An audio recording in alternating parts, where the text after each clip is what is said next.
Bismillahirrahmanirrahim. Assalamualaikum warahmatullahi wabarakatuh. Alhamdulillahil badi'il hadi ila bayani mahyi'ir rasyad. Amadda arbaban nuha wa rasama syamsal bayan fi suduril ulama. Asyhadu an la ilaha illallah wa asyhadu anna Muhammadar Rasulullah. Allahumma salli ala Sayyidina Muhammad wa ala ali Sayyidina Muhammad. Assalamu alayka ya Rasulullah. Bapak Ibu hadirin wal hadirat, tamu-tamu Allah, jemaah salat fardhu maghrib dan isya Masjid Jami'atuz Zahidin yang kami hormati, semoga Allah senantiasa melimpahkan rahmat dan barakah kepada kita semua. Amin ya rabbal alamin. Bersyukur kepada Allah dengan lafaz alhamdulillahi rabbil alamin. Bersolawat kepada Rasulullah sallallahu alaihi wasallam dengan lafaz Allahumma salli ala Sayyidina Muhammad wa ala ali Sayyidina Muhammad. Assalamu alayka ya Rasulullah. Bapak Ibu yang berbahagia, pada malam yang berbahagia ini, ba'da maghrib menjelang isya, kita melanjutkan kembali kajian terkait dengan persoalan ekonomi Islam. Ketika membahas ekonomi Islam, hal yang pertama harus kita pahami terlebih dahulu terkait dengan harta, al-mal. Yang selanjutnya kita akan membahas seputar masalah milkiyah, kepemilikan. Nah, dalam kaitan membahas harta ini, sehingga nanti kita bisa paham mana harta yang boleh dimiliki dan mana yang tak boleh dimiliki. Tak bisa kita hidup ini sesuai dan semaunya kita. Dari pembahasan ini kita akan paham kalau harta yang kita miliki itu, yang ada sama kita itu bukan untuk kita. Itu hanyalah titipan. Pemilik hakiki itu adalah Allah. Pemilik sebenarnya itu adalah Allah. Kita manusia itu diberikan kewenangan untuk memanfaatkan dan mengelola harta, karena kita punya peran, punya tugas yang besar. Apa peran tugas yang besar? Sebagai khalifatu fil ard, ya, diamanahkan bumi ini kepada kita. Jadi kita ini dikasih amanah untuk mengelola, mengatur, mengurusi bumi ini. Nah, Allah kasih sarana. Di antara sarana itu adalah terkait dengan harta. Ibu bapak yang berbahagia, Islam mengajarkan kepada kita terkait dengan harta ini hanya boleh harta yang halal, tidak boleh harta yang haram atau harta yang batil. Banyak ayat yang menjelaskan hal demikian. Misalkan kita kalau buka di surah An-Nisa ayat ke-29, surah Al-Baqarah ayat 168, itu punya makna yang sama. An-Nisa 29 jelas. Mohon izin Pak.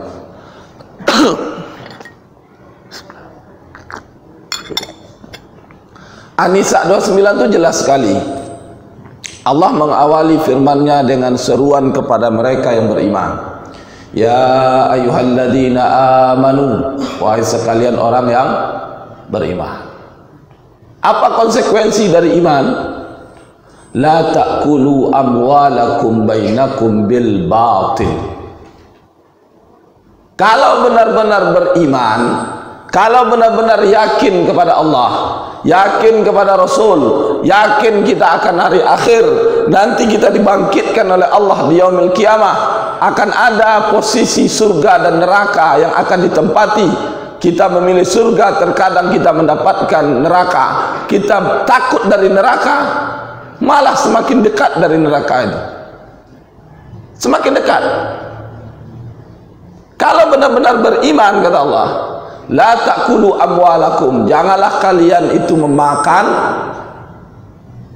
harta bainakum, di antara kalian, bil batil, dengan jalan yang batil. Nah, apa makna batil ini? Kalau Bapak Ibu buka di dalam tafsir Ibnu Katsir, kita akan ketemu jawabannya. Al-batil bimakna ay mukasib ghairu syar'iyyah. Setiap harta yang diusahakan, yang diperoleh dengan jalan yang tidak sesuai dengan syariat, maka itu disebut dengan harta yang batil. Harta yang batil, harta yang haram. Harta yang haram tidak boleh untuk diambil. Ustaz, kan ayat itu melarang untuk memakan, kan tak masalah kalau diambil. La ta'kulu, jangan kalian makan. Ya, gimana kira-kira kalau memahaminya seperti itu? Ada yang bertanya seperti itu. Kan tak dimakan, cuma diambil aja. Larangannya kan memakan. Sebenarnya la ta'kulu itu sudah include mengambil, karena masuk kategori af'al, perbuatan. Yang perbuatan manusia itu al aslu fil af'al at-taqayyudu bil hukmi syar'i. Hukum asal perbuatan manusia terikat kepada hukum syara. Hukum syara itu yang mana? Wajib, sunnah, mubah, makruh, haram. Ahkamul khamsah, ahkamut taklifi. Tidak ada perbuatan manusia yang tak punya hukum ini. Duduk kita ada hukumnya, makan ada hukumnya, ngurus anak bagi ibu ada hukumnya, bekerja bagi bapak-bapak laki-laki ada hukumnya, duduk di majelis seperti ini ada hukumnya. Tak ada perbuatan manusia yang tak punya hukum. Maka dari itulah ta'kulu amwalakum, larangan memakan sudah include larangan mengambil. Meski tadi makan sudah diambil, itu sudah ada hukumnya. Apa hukumnya? Kalau ini harta yang haram, harta yang batil, maka haram pula untuk diambil. Apalagi kalau dimakan.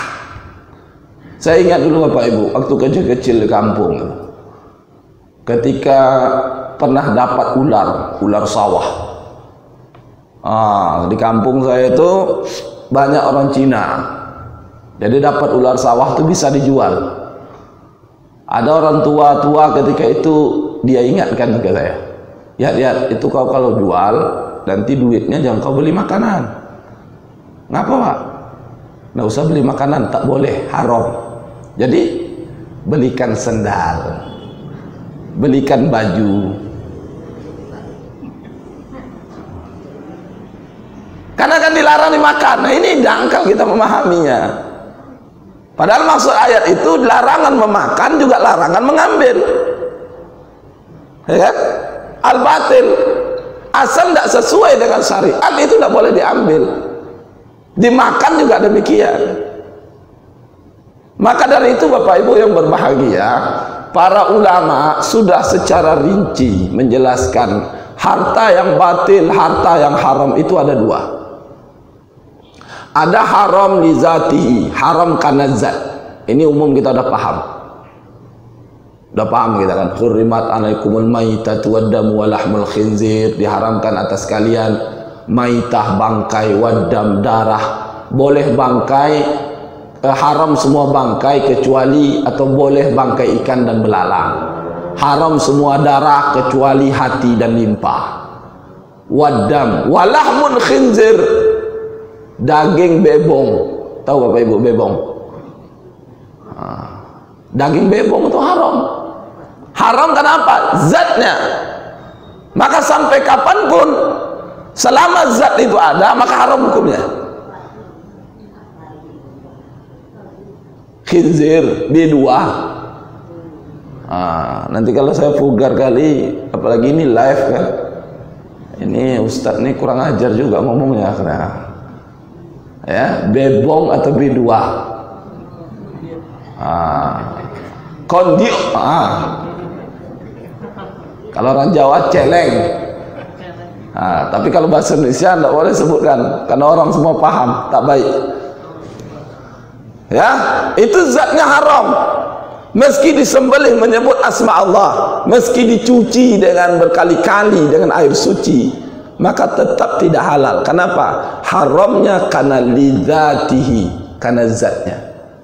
Ada haram yang kedua, haram ghairu lidzatihi, karena selain zat, karena hukumnya haram. Zatnya bisa jadi halal, zatnya bisa jadi suci, tapi hukum terkait dengan zat itu sama haramnya dengan haram karena zat. Coba disimak nanti Pak. Haram karena selain zat, karena hukum itu ada dua, dibagi lagi dua. Pertama karena hak adami, karena ghosab. Hak adami itu apa? Haram karena hak orang lain yang diambil. Ghosab, ghosab itu karena kecurangan. Nah, harta yang haram karena ghosab, kecurangan, karena hak adami, hak orang lain, dianya tak boleh, orang lain juga tak boleh.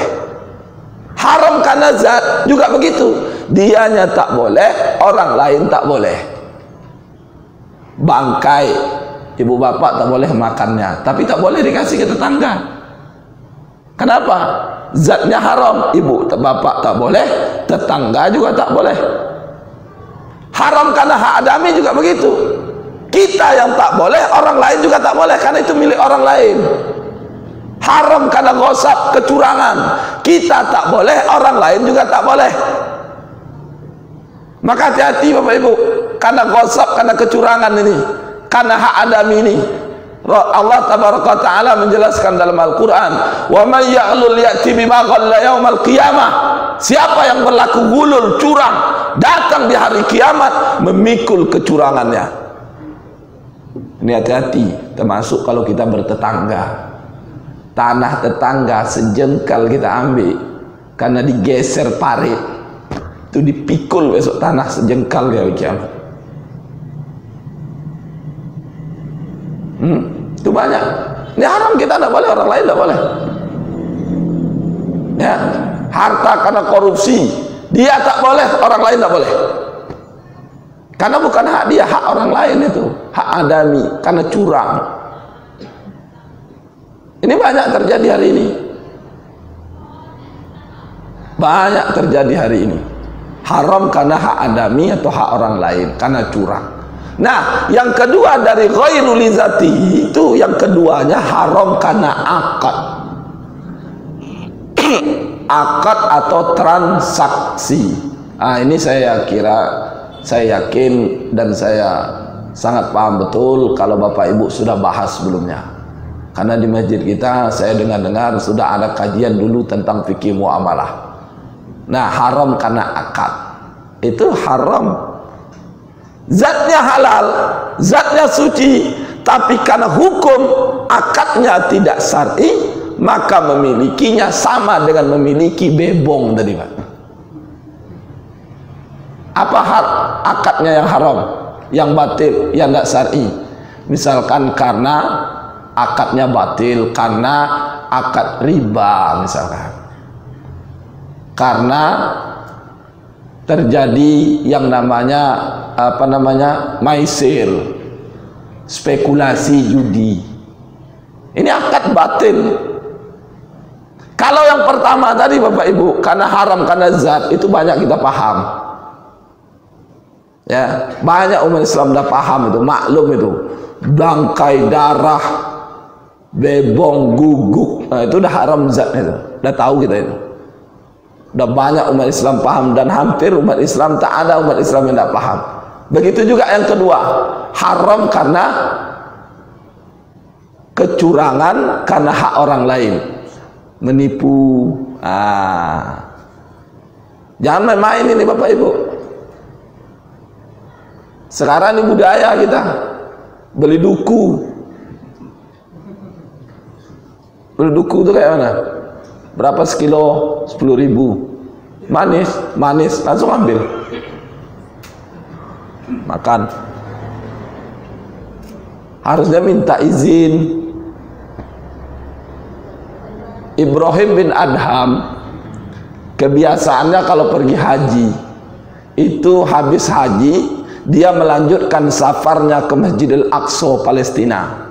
Ketika itu perjalanan dari Masjidil Aqsa ke Palestina butuh waktu lebih kurang 1 bulan jalan darat. Ibrahim bin Adham habis haji mau pergi safar, dia beli kurma. Ibrahim bin Adham ini seorang sufi, ulama. Beli kurma. Kurma untuk apa? Bekal di perjalanan. Ketika si penjual nimbang kurma, ya udah ditimbang, melihat Ibrahim bin Adham ada 1 jatuh sebiji kurma. Dia ambil kurma sebiji itu, dia makan. Dia mengira yang sebiji kurma tadi itu kurma yang dalam tempat yang dia mau beli itu gugur, tidak sengaja, tidak kayak kita manis itu kan sengaja itu. Ini tidak sengaja, diambil sebiji kurma. Apa yang terjadi?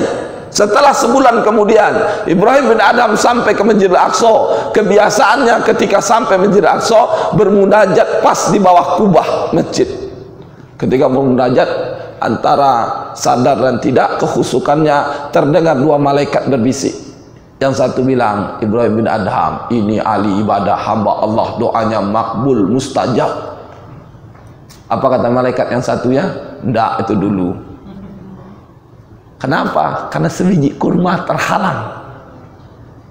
Bapak Ibu, sebiji kurma ini masuk ke perut Bapak Ibu, ini udah berapa kilo duku orang nih? Hah? Sebiji kurma. Apa yang dilakukan oleh Ibrahim bin Adham? Tak ada jalan lain kecuali minta relakan. Bila perlu dibayar. Pulang kembali, kaget Ibrahim bin Adham. Pulang kembali ke Mekah. Sampai ke Mekah ngapain dia? Dia cari pedagang kurma tadi. Ternyata di tempat kurma yang dulu 1-2 bulan yang lewat dia beli, itu sudah tak ketemu orangnya, tapi orang lain. Singkat cerita ditanya, ini yang jual kurma dulu di sini siapa? Di mana orangnya? Ada urusan apa? Saya ada urusan hajat, mau ketemu sama yang bersangkutan. Singkat cerita, dijelaskan oleh laki-laki ini, itu bapak saya sudah meninggal sebulan yang lewat. Apa yang dilakukan oleh Ibrahim bin Adham? Kalau begitu saya minta relakan sebiji kurma yang dulu saya tidak sengaja memakannya, bila perlu saya bayar. Apa jawab laki-laki ini? Kalau saya tidak masalah. Lantas dijatanya oleh Ibrahim, kalian berapa orang adik-beradik? 7. Apa yang dilakukan Ibrahim bin Adham? Dia jumpai ke 6-6-nya lagi. Coba bayangkan, ke 7 orang anaknya itu wali waris dia jumpai, cuma minta relakan sebiji kurma. Allahu Akbar. Nak main-main ini, karena curang, karena hak orang lain. Kalau hak orang lain, cuma kerelaan yang bersangkutan itu bisa menebus, menghapus dosa kita. Ini pun dah banyak kita paham. Tapi yang haram yang ketiga ini yang sedikit kita paham. Haram karena akad. Banyak kita yang kadang melanggar. Kita menganggap ini tak masalah, ternyata bermasalah. Kita menganggap ini bermasalah, ternyata tidak apa-apa. Maka dari itu inilah pentingnya Bapak Ibu, dikaji fikih muamalah ini, dikaji hukum syariah berkaitan dengan harta benda ini, sehingga kita benar-benar paham yang boleh itu yang mana, yang tak boleh itu yang mana. Apalagi kalau kita pahami Bapak Ibu, waktu yang kita miliki sehari semalam 24 jam itu lebih banyak kita alokasikan untuk perkara muamalah daripada perkara ibadah. 10 menit saja Pak, satu waktu sholat itu udah panjang kali itu, udah berjamaah. 5 waktu baru 50 menit, kurang 1 jam. 10 menit kurang kan? Waktu 24 jam. Coba kalau kita bandingkan dengan bekerja, jam 7 pergi, pulang jam 4 sore, sampai ke rumah jam 5. Berapa jam? Banyak Pak perbandingannya.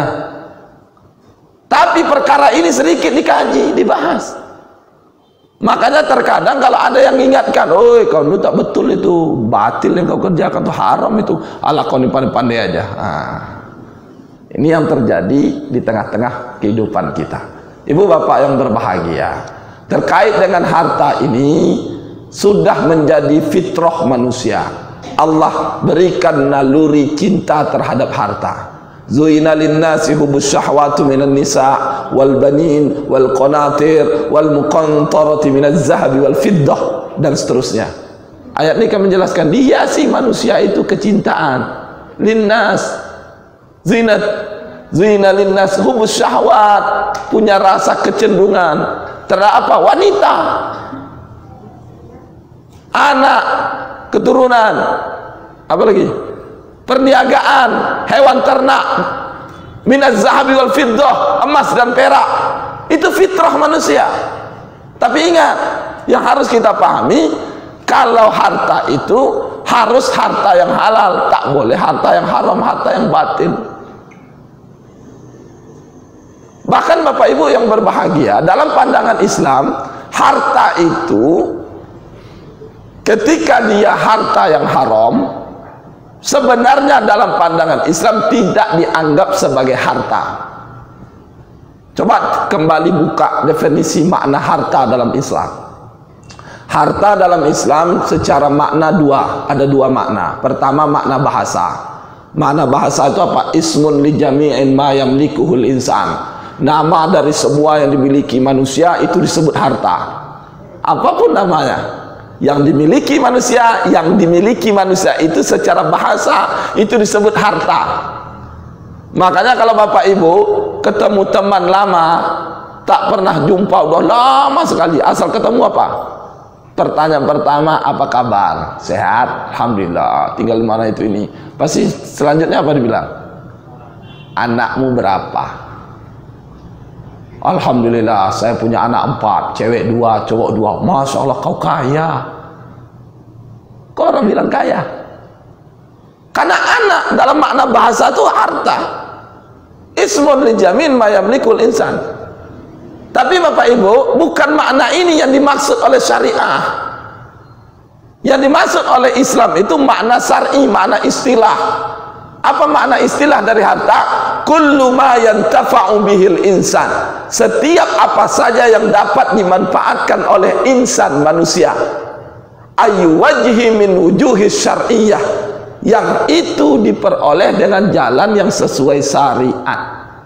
Makanya Bapak Ibu, meski kayak tadi saya contohkan ular, meski kan kalau dijual dapat duit, karena ular itu haram, maka itu tidak disebut sebagai harta dalam pandangan Islam, walaupun punya nilai materi. Kenapa? Karena tak bisa dimanfaatkan. Apalagi kalau harta yang sudah jelas, harta haram tadi zatnya, harta haram karena hak orang lain, harta haram karena akad. Kalau itu kita miliki, itu tak bisa dimanfaatkan.